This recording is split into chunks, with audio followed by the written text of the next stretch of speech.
on Liz Cheney, look, I know Liz Cheney personally a little bit. So does my business partner Steve Hayes, knows her very well because he had written a biography of her dad. And I think that, so let me break it up into a couple of different pieces. I think objectively on the facts, she's right. She's right about how January 6th was unacceptable, about how the GOP needs to deal with the bile that has been injected into the institution because of Donald Trump's refusal to accept that he lost. And I think that what she is doing is basically taking one for the team. You know, there's a lot of talk these days about how people think she's going to maybe run for president. I think she might run for president. I don't see how she wins a run for president at this stage.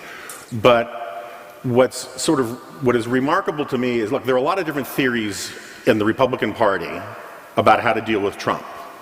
And what I'll often tell people is there's an enormous number of closet normals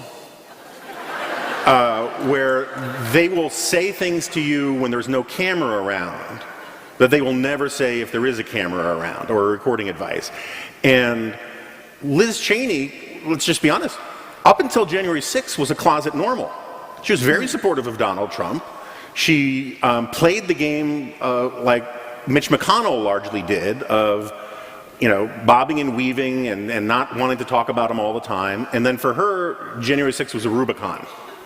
And for a lot of other Republicans, they have so habituated themselves to pretending that somebody else will deal with Donald Trump, or pretending that the party hasn't really changed and I can just keep my head down and I can do my things and I can hire young jackasses to do silly things on Twitter and I'll be okay. And Liz Cheney is like, look, if this doesn't tell you that that strategy no longer works, I don't know what will.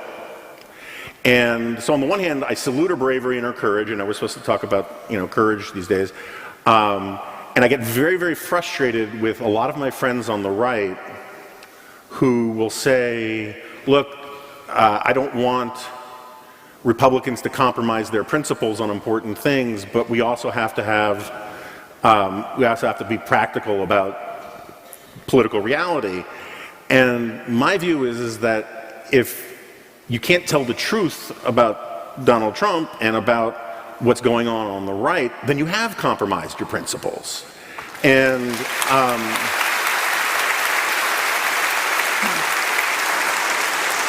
the thing, you know, we might get to it, but, you know, one of the reasons I left Fox News after more than a decade was that I could no longer stomach the number of people who would say one thing when the cameras was off and another thing when the cameras were on. And I kind of come from the worldview that says people who are in the business of journalism to one extent or another, their whole job is to tell the truth. And I think where Liz has sort of been heroic is she's like, okay, I'm done. I'm just going to tell the truth about this stuff. And the party doesn't want to hear it.